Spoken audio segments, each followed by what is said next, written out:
नमस्कार छात्रों। आज मैं आप सबके लिए 11वीं कक्षा के व्याकरण से एक महत्वपूर्ण बिंदु लेकर आया हूँ, अलंकार। जैसा कि हम सब जानते हैं, अलंकार के बिना काव्य नहीं हो सकता है। कोई भी कवि जब कविता लिखता है तो उसकी सजावट करने के लिए अलंकारों का प्रयोग करता है। तो आज हम सभी अलंकार की परिभाषा, अलंकार के प्रकार और उनका उदाहरणों के माध्यम से समझने की कोशिश करेंगे। तो आज देखते हैं अलंकार की परिभाषा, अलंकार किसे कहते हैं। अलंकरोति इति अलंकारः, जो सुशोभित करे वही अलंकार होता है। सुशोभित अर्थात सुंदरता बढ़ाने वाला। जिस तरह से कोई स्त्री अपनी सुंदरता को बढ़ाने के लिए आभूषण या गहनों का प्रयोग करती है, उसी तरह कवि अपने काव्य रूपी शरीर को सुंदर बनाने के लिए अलंकार का प्रयोग करता है। अलंकार का शाब्दिक अर्थ होता है गहना या आभूषण। जिन आभूषणों के माध्यम से स्त्रियां अपने शरीर की सुंदरता बढ़ाती हैं, उसी तरह से कोई कवि अपने काव्य रूपी शरीर की सुंदरता बढ़ाने के लिए अलंकारों का प्रयोग करता है। अलंकार के मुख्यतः 3 भेद होते हैं, 3 प्रकार होते हैं: शब्दालंकार, अर्थालंकार और उभयालंकार। महाराष्ट्र बोर्ड द्वारा निर्धारित 11वीं कक्षा के लिए और 12वीं कक्षा के लिए अलंकारों के प्रकारों को अलग अलग विभाजित किया गया है। 11वीं कक्षा में हम सिर्फ शब्द अलंकार, उसके प्रकार, उसकी परिभाषा और सभी अलंकारों के उदाहरण पढ़ेंगे और उन्हें समझने की कोशिश करेंगे। अर्थालंकार को हम 12वीं की कक्षा में पढ़ेंगे। तो आइए हम सब देखते हैं अलंकार के प्रकार। तो सबसे पहले, जैसे मैंने आपको बताया कि 11वीं कक्षा में शब्दालंकार पढ़ा जाएगा, तो यहाँ पर शब्दालंकार के प्रकार दिए गए हैं। पहला है अनुप्रास अलंकार, दूसरा है यमक अलंकार, तीसरा है श्लेष अलंकार और चौथा है वक्रोक्ति अलंकार। अब एक एक अलंकार की अलग अलग परिभाषा और उसके अलग अलग उदाहरणों के माध्यम से हम उसे समझने की कोशिश करते हैं। तो आइए देखते हैं हम। पहला अलंकार, शब्दालंकार का पहला प्रकार अनुप्रास अलंकार। अनुप्रास अलंकार की परिभाषा: जहाँ किसी वर्ण की आवृत्ति एक से अधिक बार होती है, वहाँ अनुप्रास अलंकार होता है। यहाँ पर आप लोगों को मैं एक बात बता देना चाहता हूँ कि वर्ण या अक्षर, अर्थात अनुप्रास अलंकार में वर्ण या अक्षर की ही बात की जाती है। तो जहाँ किसी वर्ण की या किसी अक्षर की आवृत्ति, आवृत्ति का अर्थ होता है बार बार दोहराया जाना, बार बार प्रयोग होना। तो जहाँ किसी वर्ण की आवृत्ति एक से अधिक बार होती है, वहाँ अनुप्रास अलंकार होता है। जहाँ काव्य में किसी अक्षर की आवृत्ति 2 से अधिक बार हो, 2 बार आए, 3 बार आए, 4 बार आए या उससे अधिक बार हो, वहाँ अनुप्रास अलंकार होता है। उदाहरण के माध्यम से हम और अच्छी तरह से समझने की कोशिश करेंगे कि अनुप्रास अलंकार किसे कहते हैं। तो यहाँ पर पहला उदाहरण है रघुपति राघव राजा राम। यहाँ पर आप लोग देख रहे होंगे हर एक शब्द में रा वर्ण की आवृत्ति 1 से अधिक बार हुई है, अर्थात यहाँ पर 3 या 4 बार र वर्ण की आवृत्ति हुई है। और जैसे परिभाषा में बताया गया है कि जहाँ किसी वर्ण की आवृत्ति 1 से अधिक बार होती है, वहाँ अनुप्रास अलंकार होता है। इसलिए इस पंक्ति में अनुप्रास अलंकार है। दूसरा उदाहरण देखते हैं। मुदित महीपति मंदिर आए। इस पंक्ति में माँ वर्ण की या माँ अक्षर की आवृत्ति 3 बार हुई है या 1 से अधिक बार हुई है, वहाँ पर अनुप्रास अलंकार होता है। उसके आगे उदाहरण देखते हैं। तरनि तनुजा तट तमाल तरुअर बहुछाए, भारतेंदु हरिश्चंद्र की रचना, जिसमें त वर्ण की आवृत्ति या त अक्षर की आवृत्ति 2, 3, 4 बार हुई है या एक से अधिक बार हुई है, इसलिए भी यहाँ पर अनुप्रास अलंकार होता है। और उदाहरण है कि चारु चंद्र की चंचल किरणें खेल रही थी जल थल में। यहाँ पर आप लोग देख रहे होंगे कि इस पंक्ति में हर शब्द में च वर्ण की आवृत्ति हुई है या च वर्ण की आवृत्ति एक से अधिक बार हुई है, इसलिए यहाँ पर अनुप्रास अलंकार होगा। तो इन उदाहरणों के माध्यम से आप लोग समझ चुके होंगे कि अनुप्रास अलंकार की परिभाषा क्या होती है और उनमें वर्णों की या अक्षरों की आवृत्ति किस तरह से होती है। दूसरा अलंकार है, जो शब्द अलंकार का दूसरा प्रकार है, यमक अलंकार।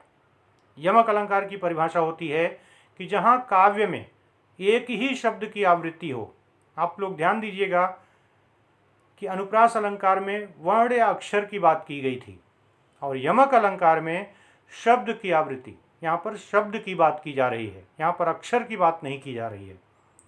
तो जहाँ काव्य में एक ही शब्द की आवृत्ति हो तथा प्रत्येक बार उस शब्द के अर्थ अलग अलग हों, वहाँ यमक अलंकार होता है। दूसरी परिभाषा के माध्यम से हम समझते हैं कि जहाँ एक ही शब्द 2 या 2 से अधिक बार आए तथा उनके अर्थ अलग हों, वहाँ यमक अलंकार होता है। सीधी सी बात यहाँ पर है कि जहाँ एक ही शब्द 2, 3 या 4 बार आए और जितनी बार भी आए उनके अर्थ भी उतने अलग अलग हों, वहाँ पर यमक अलंकार होता है। उदाहरण के माध्यम से हम समझते हैं कि कनक कनकते 100 गुनी मादकता अधिकाय, इहि खाए बौराए नर उहि पाए बौराए। अलंकार में उदाहरणों के अर्थ को समझना बहुत ज़रूरी होता है। अगर अर्थ समझ में नहीं आएगा तो अलंकार की पहचान करना थोड़ा सा मुश्किल हो जाएगा।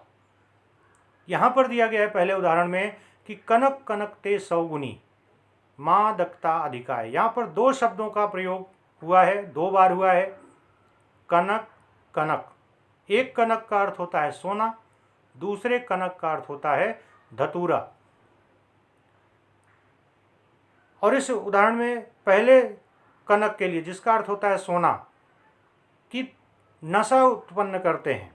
चाहे किसी को सोना मिल जाए बहुत अधिक या कोई धतूरा खा ले, तो दोनों को बहुत अधिक मादकता यानी नशा उत्पन्न होता है। और दूसरी लाइन में कहा गया है कि इहि खाए बौराए नर। अगर कोई धतूरा, कनक अर्थात धतूरे को खा ले तो वह पागल हो सकता है। वही पाए बौराए। और दूसरा कनक सोना, अगर किसी को अधिक सोना मिल जाए तो वह व्यक्ति भी पागल हो सकता है। अर्थात कनक कनक, सोना और धतूरे का यहाँ पर अलग अलग प्रयोग किया गया है और अलग अलग उसके अर्थ भी होते हैं, इसलिए यहाँ पर यमक अलंकार होता है। दूसरा उदाहरण है 3 बेर खाती ते वे 3 बेर खाती। यहाँ पर बेर शब्द का प्रयोग 2 बार हुआ है या एक से अधिक बार हुआ है, और जितनी बार प्रयोग हुआ है यानी 2 बार प्रयोग हुआ है तो 2 बार अर्थ भी उसका है। यहाँ पर बेर शब्द का अर्थ एक बेर फल होता है, दूसरा बेर समय होता है। इसी के बारे में कहा जा रहा है कि वह 3 बेर खाती है, 3 बेर ही खाती है लेकिन 3 बार खाती है। अर्थात इससे यह होता है कि वह समय 3 बार, यहाँ पर समय की बात की जा रही है कि 3 बार खाती है। इस तरह से वो 9 बेर खाती है।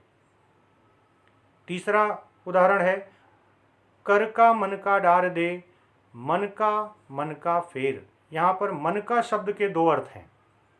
एक होता है दाना, चाहे मोतियों का दाना हो, तुलसी का दाना हो, रुद्राक्ष का दाना हो, जो भी हो। और दूसरा मन का अर्थ होता है हृदय। यहाँ पर कवि ने कहा है कि कर का मन का डाल दे। कर का यानी हाथ के माला को डाल दो। यदि उस माला को जपने में आपका हृदय साथ नहीं दे रहा है, मन का फेर, यदि आपका मन साथ नहीं दे रहा है तो हमें हाथ में जपे जाने वाले उस माला को डाल देना चाहिए। अर्थात हृदय से ईश्वर को याद करना चाहिए माला जपते हुए, और जिसमें मन ना लगे ऐसे में ईश्वर को याद नहीं किया जा सकता है। तो ईश्वर को याद करना है तो हृदय से याद करो। तो यहाँ मन का शब्द का अर्थ एक दाना और दूसरा हृदय, अर्थात एक शब्द का प्रयोग 2 बार हुआ है और उसका अर्थ भी 2 बार आया है, इसलिए यहाँ पर यमक अलंकार होगा। आइए हम तीसरा अलंकार देखते हैं, श्लेष अलंकार। श्लेष का शाब्दिक अर्थ होता है चिपकना। तो आइए इसकी परिभाषा देखते हैं।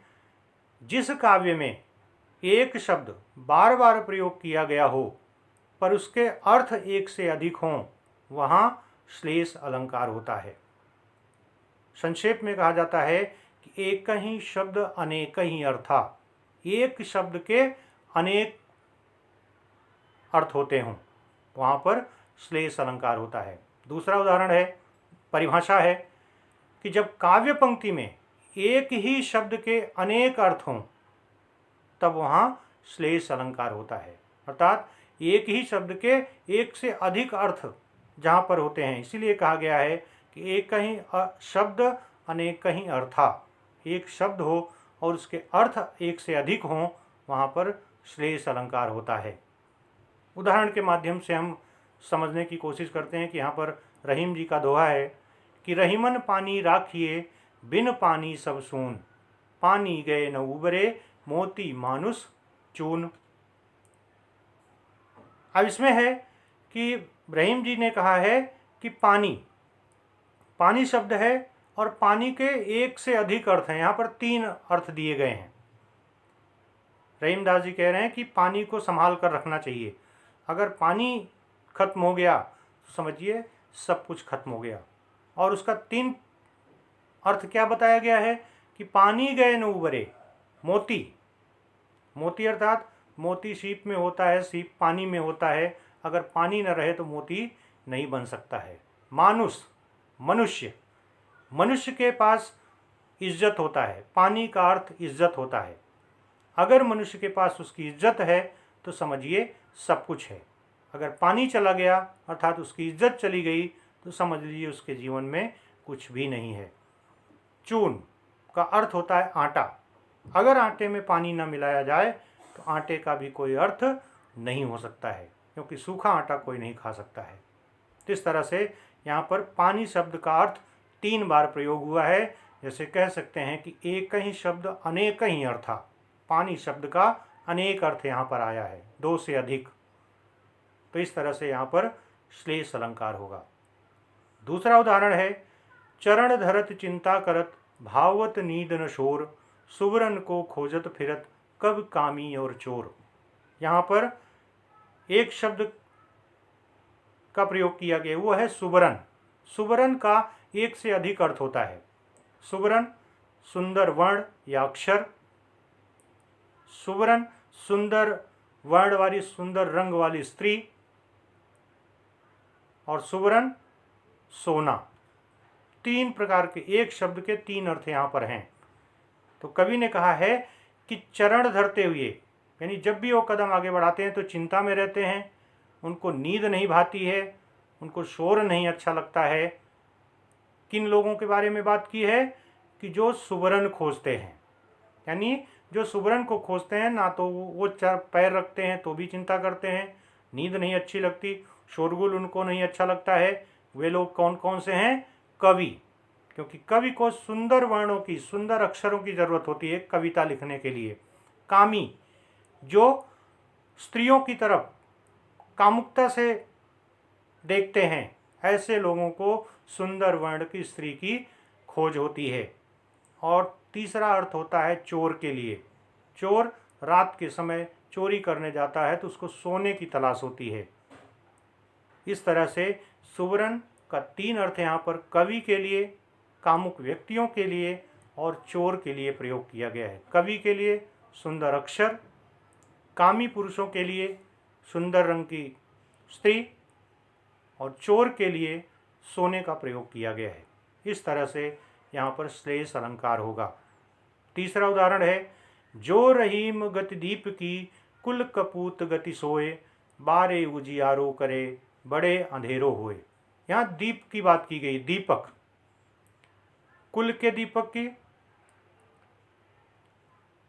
दीपक और कपूत बुरे बेटे की तुलना की गई है यहाँ पर। यानी दीपक के दो अर्थों में यहाँ पर प्रयोग किया गया है। एक दीपक घर का अच्छा बेटा, एक दीपक जो घर में रोशनी करता है, दूसरा दीपक होता है जो कुल खानदान का अच्छा बेटा होता है या बुरा बेटा होता है। तो यहाँ पर कपूत यानी बुरे बेटे की बात की गई है कि दीपक जलता है तो उजाला करता है, और बुरा बेटा कि जब उसकी बुरी आदतें बढ़ती हैं तो वह घर में अंधेरा लाता है। तो यहाँ पर एक शब्द के अनेक अर्थों का प्रयोग किया गया है, इसलिए इसमें श्लेष अलंकार होगा। तो इस तरह से तीनों अलंकारों की परिभाषा और उसके उदाहरण के माध्यम से हमने समझने की कोशिश की। अब अंतिम और चौथा अलंकार है वक्रोक्ति अलंकार। इसकी परिभाषा है कि जहाँ वक्रोक्ति का पहले अर्थ मैं बता दूं कि वक्रोक्ति का अर्थ होता है टेढ़ा मेढ़ा। इसका अर्थ होता है वक्र उक्ति। वक्र का अर्थ होता है टेढ़ा, उक्ति कही गई, यानी जो बात टेढ़ी मेढ़ी तरीके से कही जाए।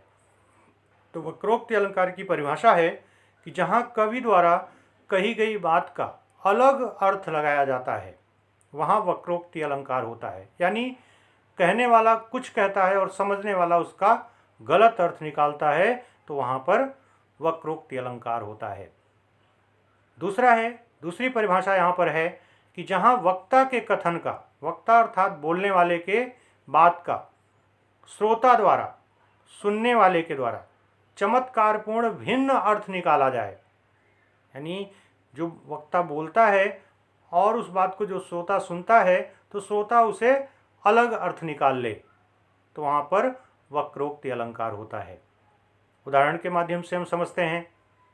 यहाँ राधा और कृष्ण के बीच नोकझोंक का प्रसंग है कि राधा जी के पास जब कृष्ण जाते हैं मिलने के लिए तो राधा उनसे मजाक में पूछती हैं कि तुम कौन हो। तो कृष्ण अपना परिचय देते हैं, लेकिन उस परिचय का मजाक में राधा जी अलग अर्थ निकाल लेती हैं और उनको चिढ़ाने की कोशिश करती हैं। तो राधा जी कृष्ण से पूछ रही हैं, को तुम इत आए कहाँ, कौन हो, तुम यहाँ क्यों आए हो। अब कृष्ण जी ने जवाब दिया है कि घनश्याम हूँ, मैं घनश्याम हूँ। कृष्ण का एक नाम घनश्याम था या घनश्याम के रूप में कहा जाता है। तो कितहूँ बरसो।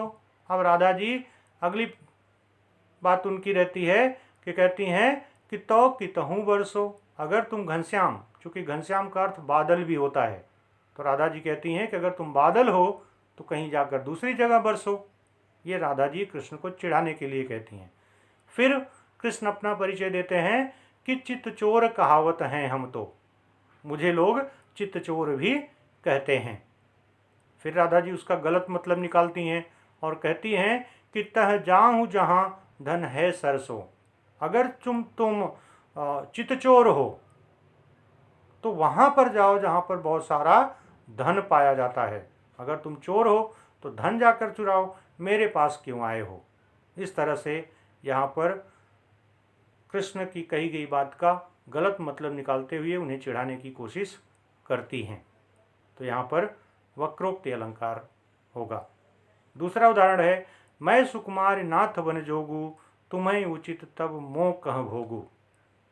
कि मैं सुकुमार नाथ के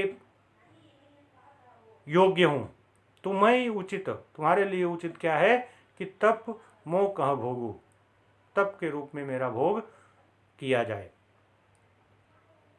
तप के लिए तुम नहीं बने हो, तुम तो सुकुमारी हो। तो इस तरह से यहाँ पर भी अर्थ का, शब्द का अर्थ अलग निकाल लिया जाता है, इसलिए भी वक्रोक्ति अलंकार होता है। तो हम लोगों ने देखा कि शब्द अलंकार के 4 प्रकार होते हैं। अनुप्रास, यमक, श्लेष और वक्रोक्ति।